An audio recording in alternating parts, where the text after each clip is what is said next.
Shalom, kita bersyukur pada hari ini karena kasih Tuhan kita dipertemukan kembali. Sebelum kita meneruskan pujian kita, mari kita berdoa. Haleluya Bapa di dalam surga, kami bersyukur Tuhan karena hari ini kami tahu Tuhan kasih Tuhan begitu besar di dalam hidup kami. Kami tahu Tuhan, karena kasih Tuhan kami ada di sini. Kami bersyukur Tuhan, walau dalam keadaan sesulit manapun kami Tuhan, kami bersyukur karena kasih-Mu Tuhan Yesus kami masih di sini. Karena kasih-Mu Tuhan Yesus kami dipertemukan kembali. Terima kasih Tuhan, terima kasih Yesus, terima kasih Roh Kudus. Mari Tuhan, mari Yesus hadir di tengah-tengah kami. Kami rindu Tuhan untuk memuji, memuliakan nama-Mu. Haleluya, terpujilah nama-Mu Tuhan. Hanya di dalam nama Yesus kami berdoa dan mengucap syukur. Amin.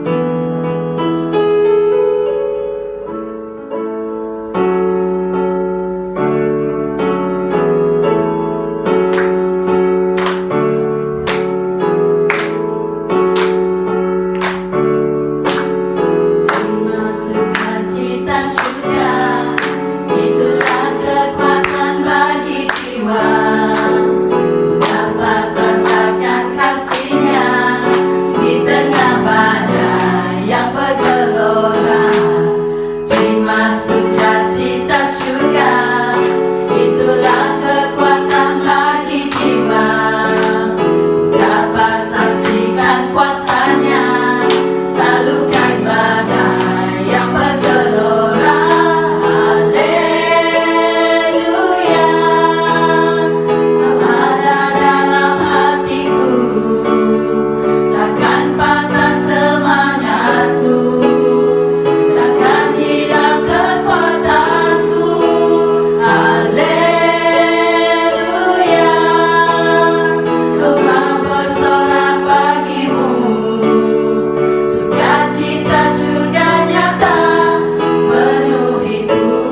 Shalom dan selamat tengah hari kepada semua wanita-wanita BEM Sarawak yang manis dan anggun yang dikasihi oleh Tuhan kita Yesus Kristus. Ya, ini merupakan ahad kedua konferensi wanita anjuran pelayanan wanita BEM Sarawak. Dengan ini saya mengambilkan kesempatan yang indah ini untuk memperkenalkan kita kepada pembicara kita, yaitu Cik Magdalene Teruki. Magdalene Teruki adalah anak jati Sarawak, berbangsa Iban dari Sebuyau, Kota Samarahan.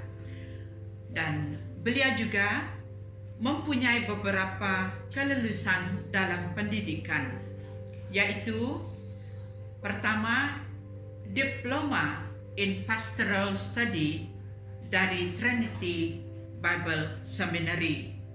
Beliau juga mempunyai Bachelor of Science dalam Accounting dan Finance dan juga Master in Business Administration di dalam Accounting and Finance dari NIU, Illinois, United States. Dan dia mempunyai pelbagai jenis pengalaman bekerja dengan Sarawak Shell Berhad Lutong, di mana beliau memegang pelbagai jawatan seperti Deputy Secretary to Sarawak Shell EP Board Committee, Advisor to Shell Women Network SWAN 1988 hingga 2010, Board and Committee to Tender Committee, Members of Shell Asia Talent Management, Shell Representative to Miri City Development Committee, Secretary to Shell Disaster Relief and Emergency Response Committee, Trainer and Consultant in Contracting, Procurement and Logistics with Oil and Gas Industry, Electronic Industries, Food Manufacturing Industries, Ministry of Finance Putrajaya, dan Ministry of Finance Putrajaya, Malaysia. Dan Magdalene Teruki juga dari segi pelayanan, dia telah menjadi Presiden BEM Youth mulai dari 1994 hingga 2006, pioneering Special Ministry and Pastoring since April 2019 until now, Hagai International MUI Faculty since 2008, dan Hagai Malaysia Faculty since 2005. Dia juga adalah BEM Members of General Council for 4 term from 2008 to 2019, dan dia juga chairing the Asia Kairos Evangelism and Mission AKIM. Inilah pengenalan ringkas yang saya dapat berikan kepada kita mengenai Cik Magdalene Teruki, dan saya mengucapkan terima kasih.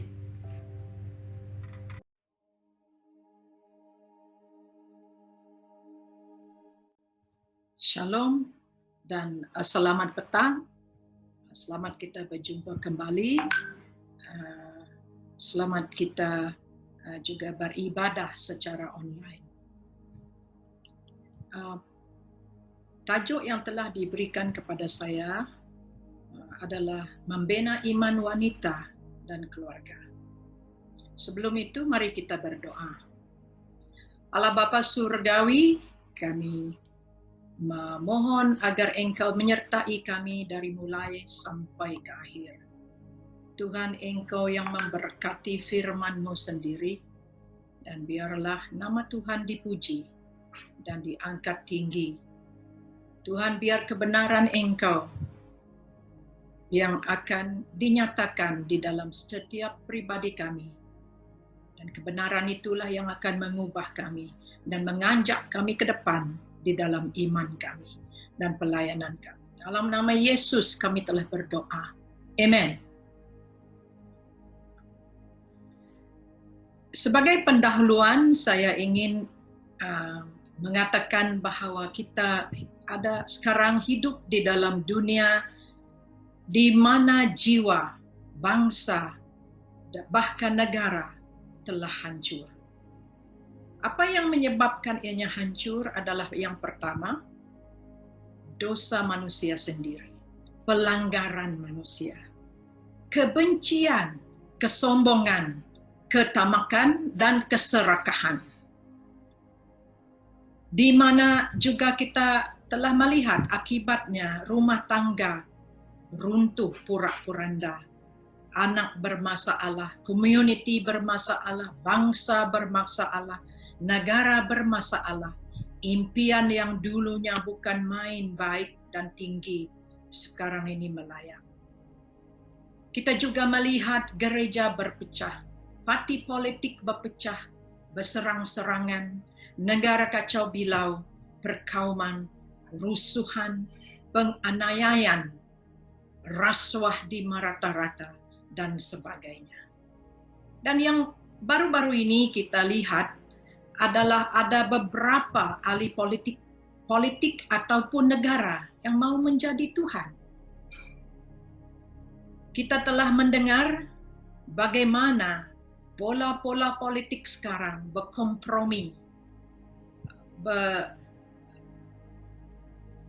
bergambling tenaga untuk menjatuhkan sesebuah negara dan sebagainya. Maka itu dunia dan jiwa yang hancur amat memerlukan wanita yang beriman.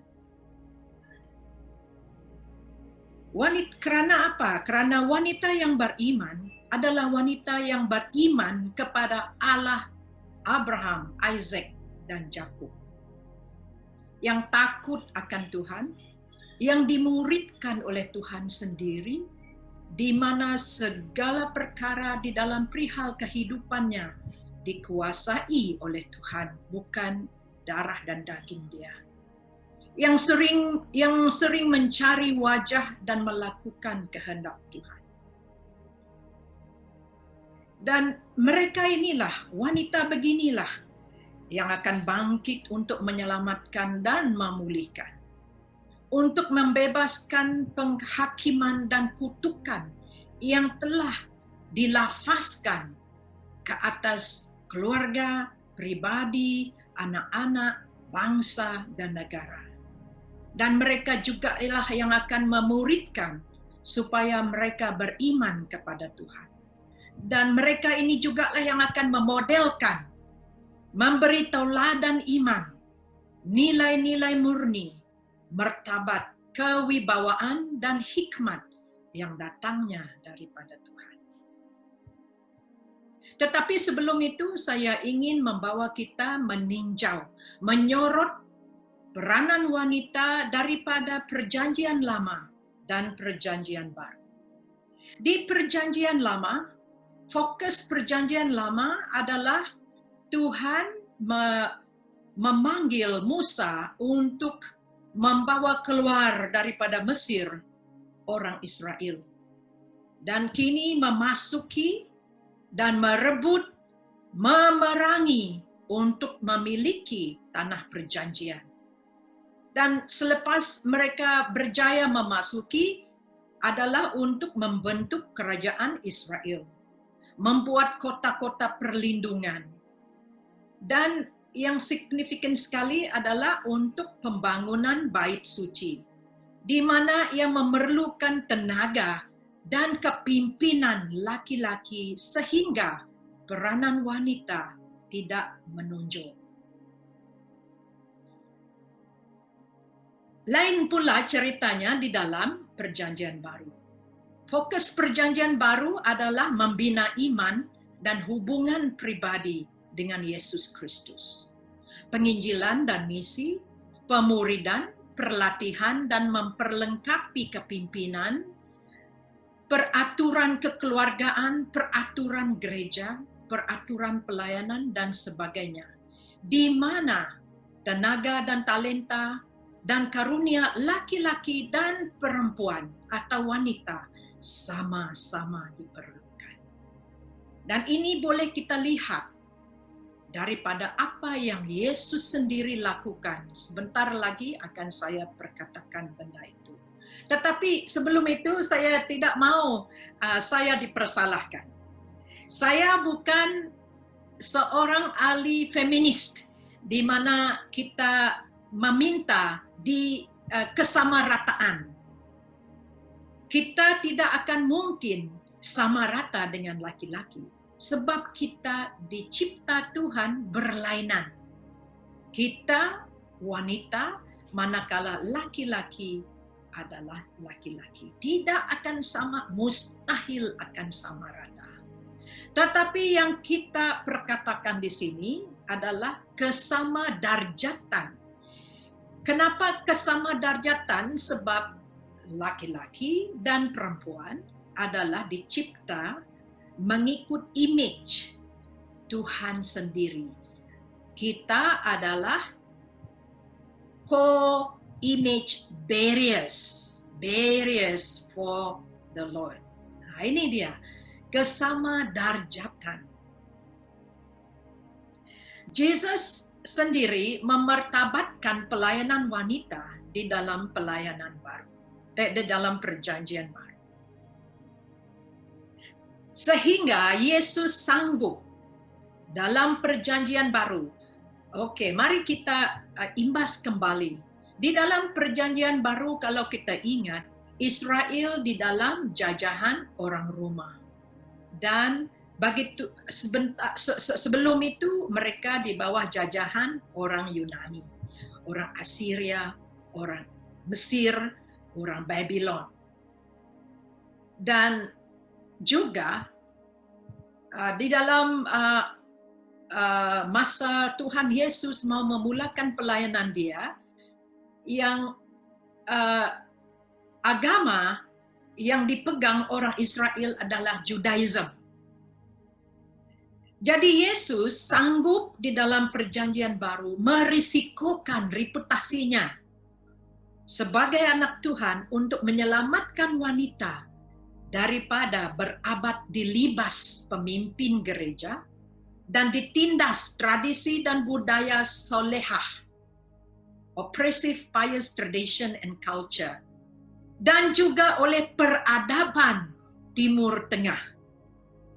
Dan kerana itu wanita telah lama ditindas. Tetapi inilah yang Yesus mahu pulihkan. Nomor satu, kalau kita lihat di dalam perjanjian baru, Yesus menegur dan memperkasa seorang wanita Samaria. Dan ini juga, petikan ini di dalam Yohanes 4 ayat 1 hingga 27 adalah merupakan perbualan terpanjang Yesus di dalam Alkitab. Dan di dalam perbualan dia dengan wanita Samaria ini, kita mendengar bahawasanya Yesus meminta agar perempuan ini atau wanita Samaria ini menimba air untuk dia minum. Ini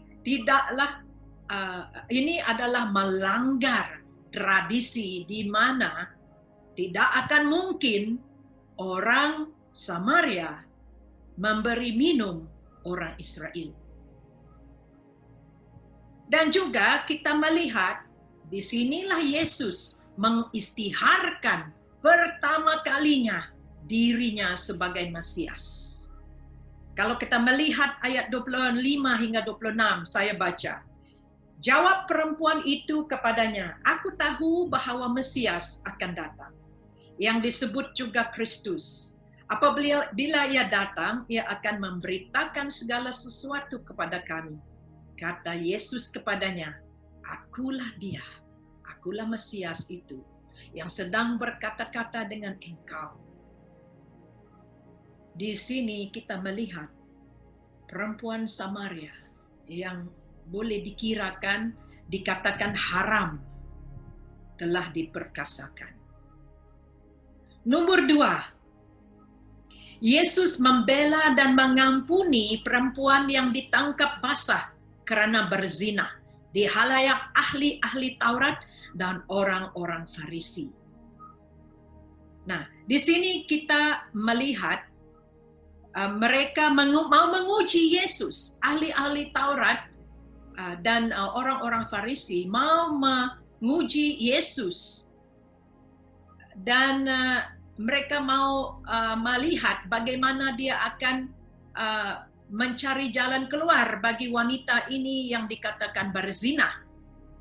Ya, kalau mengikut adat Musa, dia akan dilemparkan dengan batu sehingga mati. Tetapi di sini kita melihat yang pertama-tama Yesus membungkuk dan menulis sesuatu di atas tanah. Lepas itu dia berdiri dan pertanyakan, siapakah di antara kamu yang tidak berdosa? Biarlah dia yang akan melemparkan batu pertama kepada perempuan ini. Lalu mulailah mereka merasa malu dan beredar daripada tempat itu. Dan selepas itu, Tuhan Yesus make an affirmation to that lady, adulterous lady. Dia pun kata, saya pun tidak menyalahkan kamu. Yang ketiga, Yesus berbelas kasihan dengan ibu janda di Nain yang kematian anak tunggalnya. Dia membangkitkan anak muda itu, dan orang yang di sana mulai memuliakan Allah. Sehingga mereka mengatakan, seorang nabi besar telah muncul di tengah-tengah kita, dan Allah telah melawat umatnya. Karena Tuhan Yesus bukan sahaja membangkitkan anak tunggal ibu janda di Nain ini, tetapi dia juga telah menyatakan belas kasihan dia kepada ibu janda itu, karena anak itulah merupakan satu-satunya harapan bagi si ibu ini. Nomor 4, Yesus telah menyembuhkan dan menyelamatkan seorang perempuan yang derita pendarahan 12 tahun. Dan ini adalah bertentangan dengan tradisi zaman itu juga. Tetapi Tuhan Yesus apabila dia mau menyembuhkan dia katakan, hai anakku, orang ini sakit, imanmu telah menyelamatkan engkau, pergilah dengan selamat. Dan perempuan itu pun sembuh. Okay. Kelima, Yesus melepaskan dari kerasukan perempuan yang telah 18 tahun dirasuk roh, sehingga ia sakit sampai bungkuk punggungnya dan tidak dapat berdiri dengan tegak di hari Sabat. Pembebasan yang dilakukan pada hari Sabat. Saudari tentu tahu bahwa perkara ini adalah perkara yang terlarang di dalam agama Judaisme. Yang pertama, yang kedua, Tuhan Yesus mengatakan kepada wanita ini, hai ibuku, penyakitmu telah sembuh. Dan apabila orang ahli Taurat dan orang-orang Farisi tidak setuju atau menyalahkan apa yang dia lakukan, dia katakan, bukankah perempuan ini yang sudah 18 tahun diikat oleh iblis harus dilepaskan dari ikatannya itu? Karena ia adalah keturunan Abraham, orang kita sendiri, saudara kita sendiri, orang Israel sendiri. 18 tahun merupakan masa yang terlampau lama untuk dia menderita. Tidak seorang pun orang yang mengatakan bahwa mereka itu adalah ahli Taurat, ahli Farisi, orang yang kuat agamanya, yang telah berjaya ataupun mau mendekati wanita ini dan melepaskan dia daripada kerasukan. Nah, Kita telah mendengar bagaimana Tuhan Yesus memartabatkan wanita dan pelayanannya di dalam Perjanjian Baru. Now is the time untuk kita wanita pada hari ini bersama dengan laki-laki beriman bangkit membina iman keluarga, bangsa, dan negara. Wanita mesti bangkit menjadi spiritual mothers, yaitu ibu rohani. Sama ada wanita boleh menjadi ibu secara biologinya ataupun rohani. Supaya dunia yang hancur, jiwa yang hancur, bangsa yang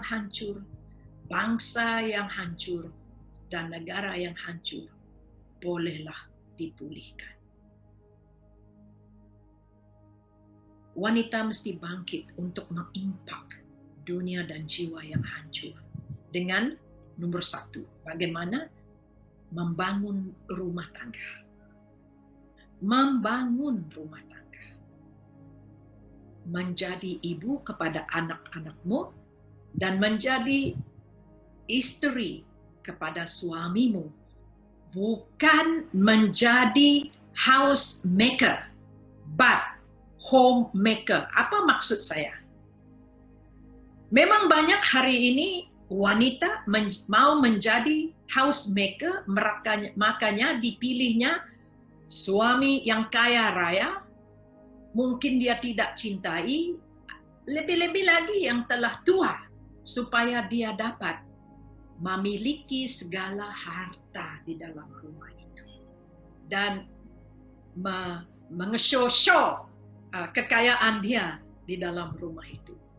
Tetapi seorang homemaker adalah seseorang yang menghormati panggilan dia di dalam rumah itu, dan dia akan menjaga rumah itu dan orang yang tinggal di dalam rumah itu dengan takut akan Tuhan. Nomor 2, wanita akan dapat mengimpak dunia dan jiwa yang hancur dengan melahirkan anak-anak kepada suaminya. 9 bulan dia mengandungkan anak-anaknya dan mendidik anak-anak beriman kepada Tuhan. Wanita yang takut akan Tuhan pastinya mahukan anak-anak yang takut akan Tuhan. Di dalam Matius pasal ke-22 ayat 37 hingga 38, wanita yang beriman, dia akan mengajar anak-anaknya mengasihi Tuhan, menghormati Tuhan, mengasihi diri dia sendiri, dan juga mengasihi orang lain seperti dia mengasihi diri dia sendiri.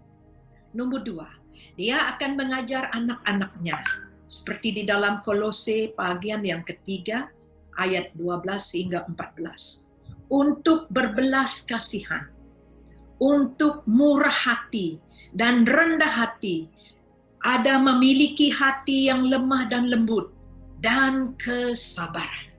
Ini adalah merupakan nilai-nilai murni yang hanya boleh dimiliki oleh orang yang beriman kepada Allah yang mengasihi.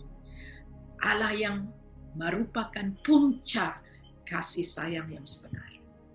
Di dalam Lukas 19 ayat 10 dan seterusnya Matius 11 ayat 28 hingga 30, dia juga akan mengajar anak-anaknya menampung beban Yesus kepada yang terhilang, kepada yang hancur, kepada yang berduka, kepada yang menderita.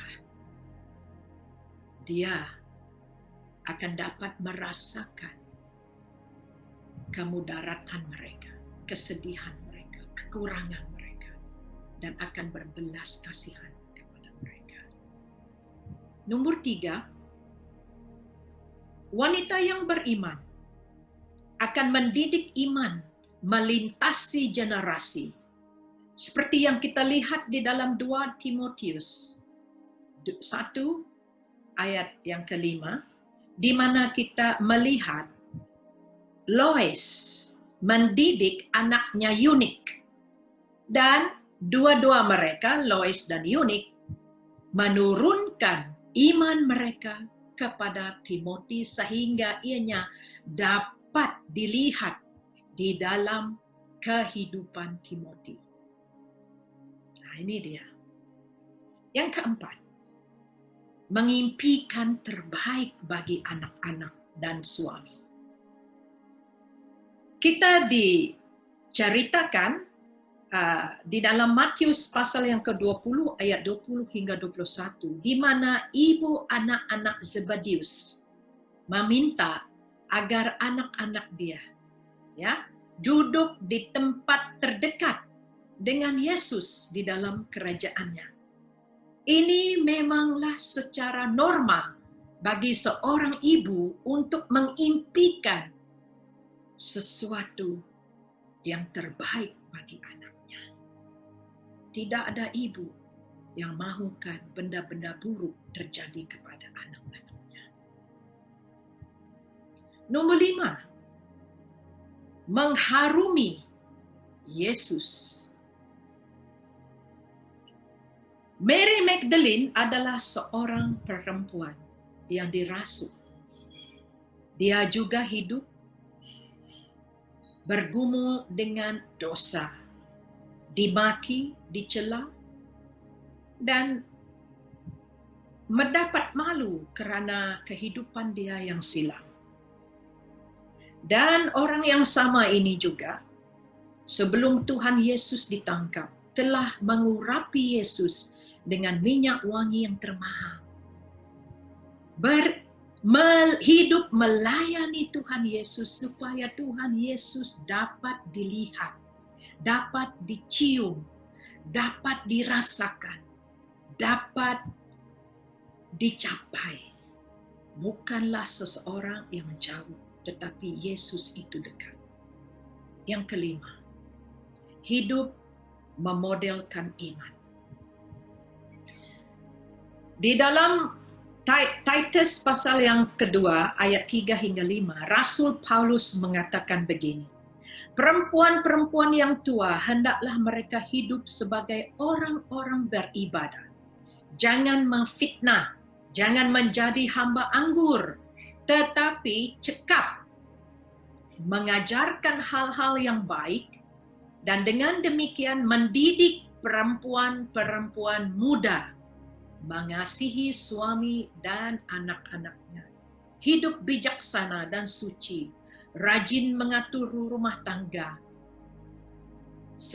baik hati dan taat kepada suaminya, agar firman Allah jangan dihujat orang yang tidak mengenal Tuhan. Panggilan ini memodelkan iman adalah untuk kita semua. Nomor 7. Di dalam perjanjian baru kita melihat wanita dipanggil Tuhan untuk melayani sebagai frontliners. Contohnya, Lydia menaja penanaman gereja dan sendirinya juga terlibat di dalam menanam gereja, tent makers. Di dalam Kisah Para Rasul 16 ayat 14 hingga 15. Priscilla yang memuridkan Apollos sama dengan Aquila di dalam Kisah Para Rasul 18 ayat 27. Sehingga kan pelayanan Apollos menjadi begitu berhasil. 4 anak darah Filipus, yaitu penginjil, penginjil di Kaisarea yang berkarunia bernubuat. Mereka adalah nabi. Di dalam Kisah Para Rasul 21 ayat 8 hingga 9. Phoebe menjadi pelayan atau deacon sekarang ini jemaat di Kenkrea. Ini tertulis oleh Rasul Paulus di Roma 16 ayat 1 hingga 2. Yang seorang lagi, Eunias, seorang rasul. Hello, seorang rasul Ya, seorang rasul yang terpandang di antara para rasul masa zaman dia, ya, di zaman dia, di dalam Roma 16 ayat 7. Jadi kalau kita melihat di sini, wanita di dalam perjanjian baru menanam gereja, wanita memuridkan, wanita bernubuat, wanita menjadi pelayan, wanita menjadi rasul. Wow, barulah saya paham kan? Sedar tak? Yang ke-8. Oh ya, wanita memberi kepada pekerjaan Tuhan. Di dalam Lukas ayat 8, di dalam Lukas pasal yang ke-8 ayat 1 hingga 3, kita membaca Yuhana, istri kepada Kuza. Kuza pada masa itu adalah bendahara Herod. Ya, Herod dan Herodes. Jadi dia memberi dengan sungguh senang hati, mendukung pelayanan para rasul dan juga pemimpin gereja pada masa itu.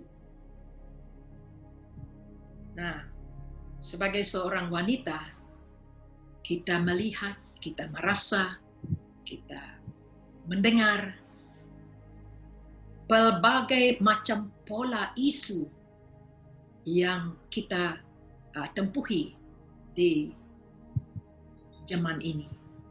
Kadang kita teramat geram. Tetapi saudariku, sekarang aku kak banyak iban.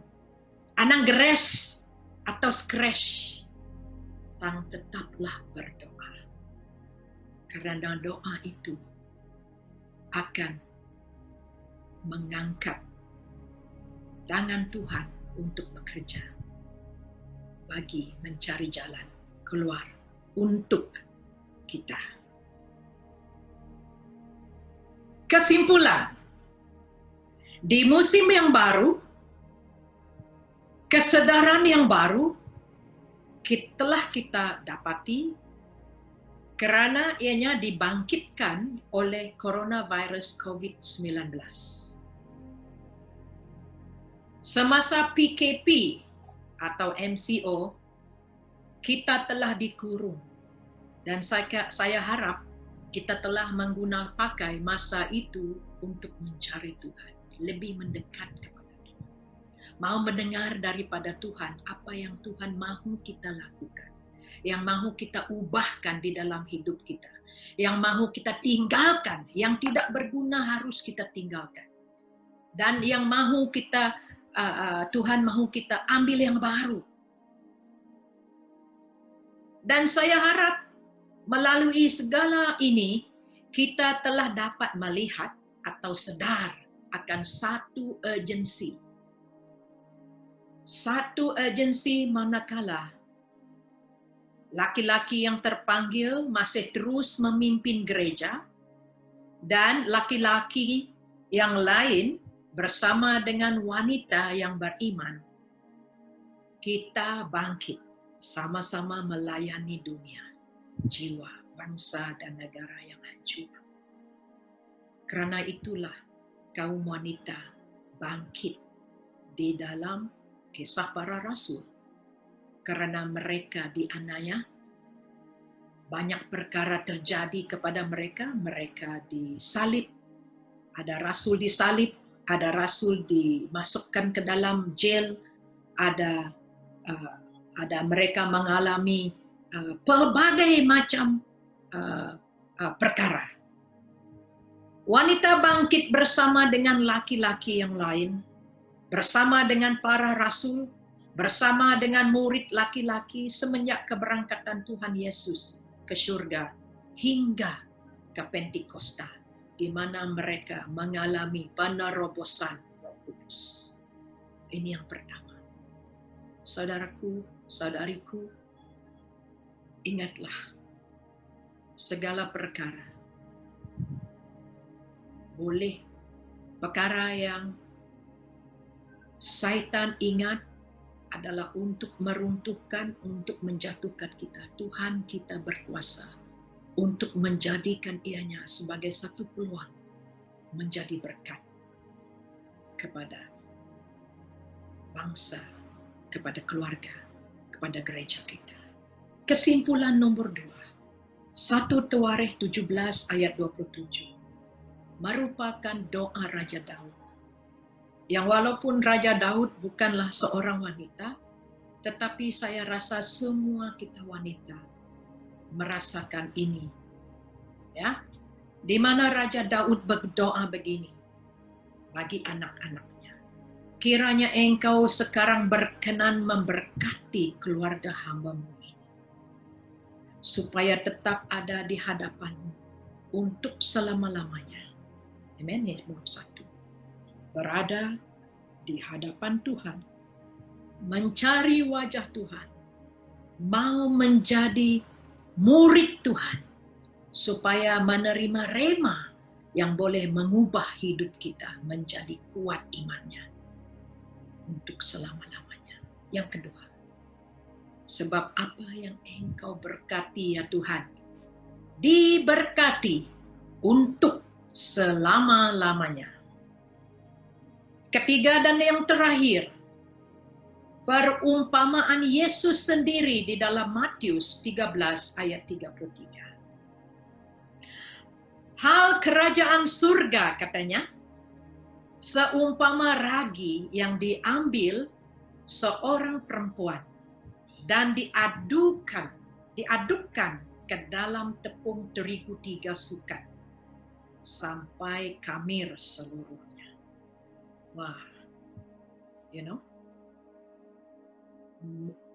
we felt honored. We feel honored because Jesus Christ said, surga itu adalah seperti seorang wanita yang mengambil ragi, mengadukkannya ke dalam tepung terigu 3 sukat, mengadunkannya sehingga semuanya mengembang. Saudari, masih kita ingatkan ungkapan duniawi yang mengatakan, ini peniruan iblis, peniruan syaitan yang mengatakan, surga itu di bawah telapak kaki ibu. Orang Kristen ingat, surga itu tidaklah serendah itu di bawah telapak kaki ibu. Tetapi surga itu adalah perkara yang boleh dilakukan oleh perempuan apabila dia mengadunkan anak-anaknya menjadi orang yang beriman kepada Tuhan. Saya makanya menyeru kepada pemimpin gereja yang ada mendengar, mengikuti siaran langsung kita ini, terlebih lagi kepada kaum wanita BEM Sarawak, supaya mereka sadar dan dapat melihat dan menerima tanggung jawab dan peranan wanita untuk mengadunkan anak-anak mereka, jemaat gereja, dan orang yang masih terhilang, community, bangsa dan negara, sampai ke semuanya, sampai keseluruhannya menjadi kamir, mengembang dengan sempurna. Dan juga sempurna, siap sedia untuk dibakar dan dihidang sebagai satu jamuan yang enak, sebagai satu tatapan yang enak, sebagai satu kejayaan yang boleh dikejar. Maka dengan itu, saya mau berdoa bagi kita semua. Mengajak kita berdoa. Mari kita berdoa. Saya pimpin kita di dalam doa. Dan diharap kita sudah mendapat berkat daripada firman Tuhan yang telah saya kongsikan tadi. Allah Bapa kami yang di surga, memang banyak kami wanita sekarang ini memerlukan teguran dan perkasaan daripada Engkau. Kami seperti wanita Samaria ini, mungkin ada segelintir kami. Kawin cerai, dan sekarang ini tidur bersama laki-laki yang keenam. Tetapi Tuhan, Engkau datang menjadi Mesias. Jadilah Mesias di dalam kehidupan kami. Menyelamatkan kami daripada segala pelanggaran kami. Supaya iman kami dapat menjadi benar. Atau mungkin kami memerlukan pembelaan dan pengampunan daripada Tuhan. Karena kami telah ditangkap basah, berzina, berbuat dosa, membuat pelanggaran. Ya Tuhan, biarlah kami memiliki hati yang rendah. Dan meminta dimaafkan oleh Engkau, diampunkan oleh Engkau. Sebab apabila Engkau mengampuni kami, dosa kami tidak akan dapat mengongkong kami lagi. Tetapi kami dibebaskan. Nomor 3, Tuhan, kami mungkin memerlukan belas kasihan. Mungkin di dalam kehidupan kami miskin, kami banyak kekurangan, kami gagal, anak kami sakit, suami kami mungkin sakit. Tuhan, kami memerlukan Engkau muncul di tengah-tengah kami. Melawat kami Tuhan, dan memberi kepada kami belas kasihan-Mu, supaya Tuhan, kami dapat merasakan kasih sayang yang jitu, yang unggul, dan membangkitkan iman kami sekali lagi. Ya Tuhan, mungkin kami seperti perempuan yang sakit pendarahan 12 tahun. Mungkin kami sakit, mungkin badan kami lemah. Ya Tuhan, mungkin juga minda kami risau. Kami meminta agar Engkau menyembuhkan, menyelamatkan kami. Ya Tuhan, Engkau datanglah memberi kesembuhan yang sepenuhnya kepada setiap kami. Atau mungkin kami Tuhan kerasukan karena kami melibatkan diri di dalam agama-agama atau kepercayaan dunia ini. Ya Tuhan, tolonglah kami, lepaskan kami daripada kerasukan. Karena kami adalah anak-anak-Mu. Kami adalah orang yang telah Engkau tebus dengan darah Engkau sendiri, ya Tuhan Yesus. Dan kini menjadi anak-anak. Allah Bapa kami yang di surga, mungkin juga kami ada belenggu-belenggu yang lain, pergumulan-pergumulan yang lain. Pada siang hari ini kami meminta agar Engkau datang ke dalam hidup kami. Aturkan hidup kami ya Tuhan. Aturkan minda kami, aturkan jiwa kami, aturkan ya Tuhan hawa nafsu kami. Aturkan kehidupan kami ya Tuhan. Agar tunduk kepada Engkau. Supaya Engkau dapat memuridkan kami, menjadi murid-Mu yang setia, yang mengasihi-Mu, yang melayani-Mu, dan yang akan menjadi orang yang akan Engkau pakai untuk memberkati dunia, jiwa, bangsa, dan negara kami. Terima kasih Tuhan. Kami tahu Engkau telah mendengar doa kami. Dan kami mengucap syukur di dalam nama Yesus Kristus, Tuhan dan Juru Selamat kami. Amin. Terima kasih, saudari semua. Sekiranya Tuhan memberkati. Amin.